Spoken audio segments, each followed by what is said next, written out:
Le diagnostic SWOT. Alors, où se situe-t-on dans la démarche marketing? Et lorsque l'on entame une démarche marketing, on commence par une analyse du marché, c'est-à-dire de l'offre, de la demande et de l'environnement sur ce marché. Puis on étudie les forces et les faiblesses de l'entreprise et à l'issue, on synthétisera les résultats dans un SWOT.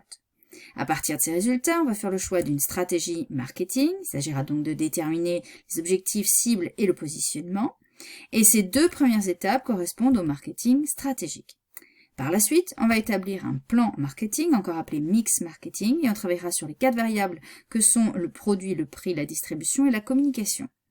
Enfin, on contrôlera les résultats et on corrigera si c'est nécessaire.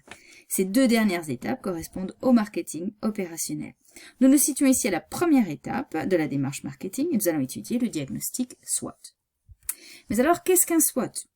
Eh bien, pour faire une analyse complète de l'entreprise et de son marché, on utilise un outil stratégique appelé diagnostic SWOT. Le mot SWOT est un acronyme. S correspond à Strength, il s'agit des forces de l'entreprise. W correspond à Weakness, il s'agit des faiblesses de l'entreprise. Les forces et les faiblesses correspondent au diagnostic interne et ne doivent être étudiées que pour l'entreprise. O correspond à Opportunities, il s'agit des opportunités de l'environnement. Et T correspond à Threats, il s'agit des menaces de l'environnement.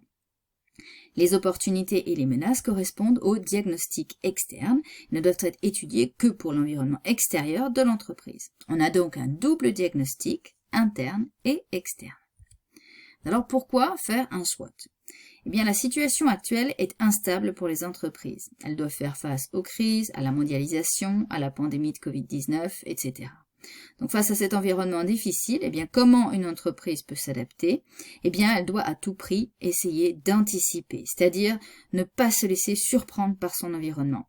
Elle ne pourra pas tout prévoir, mais il est possible de ne pas se laisser surprendre par l'environnement. Pour anticiper un maximum, elle peut alors utiliser un outil de veille qu'est le diagnostic SWOT. Il permet de mieux connaître l'environnement et son impact, et donc de prendre des décisions stratégiques qui permettent de diminuer les risques. Voyons maintenant comment construire et organiser un SWOT. Un SWOT est un tableau, une matrice à double entrée, où on fait apparaître en haut les forces et les faiblesses, et en bas les opportunités et les menaces. Côté force, on indique en premier les données générales qui font la force de l'entreprise. Il s'agit par exemple d'un bon chiffre d'affaires. Ensuite, on indique les données stratégiques qui constituent un atout. Il peut s'agir de sa position de leader face aux concurrents. Ensuite, on indique les forces pour chaque service de l'entreprise.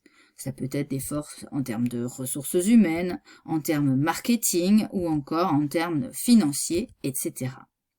Côté faiblesse, on va présenter les points faibles de l'entreprise dans le même ordre que pour les forces, mais on peut également classer en priorité à traiter.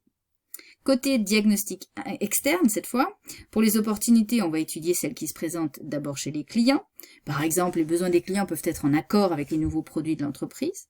Ensuite, on étudie les opportunités côté concurrents. Il se peut que les concurrents fournissent des prestations de moins bonne qualité. Enfin, on étudiera les opportunités liées à l'environnement, que ce soit l'impact d'un fournisseur ou encore l'environnement macroéconomique étudié à travers l'outil Pestel. Côté menaces, on va étudier les éléments nuisibles au marché en les organisant de la même façon que pour les opportunités, mais il est également possible de les classer par priorité à traiter. La conclusion générale du SWOT permet de déterminer les facteurs clés de succès côté diagnostic externe. Ce sont les éléments à caractère commercial ou technologique que l'entreprise doit maîtriser pour réussir dans une activité donnée. Et côté diagnostic interne, le SWOT permet de déterminer les compétences distinctives de l'entreprise, c'est-à-dire les capacités qui permettent à l'entreprise d'utiliser des ressources pour obtenir un avantage difficilement imitable par ses concurrents. Ainsi, facteurs clés de succès et compétences distinctives vont permettre à l'entreprise de dégager un avantage concurrentiel, encore appelé offre différenciante face à la concurrence. Nous venons d'étudier la réalisation d'un SWOT et c'est la fin de cette vidéo.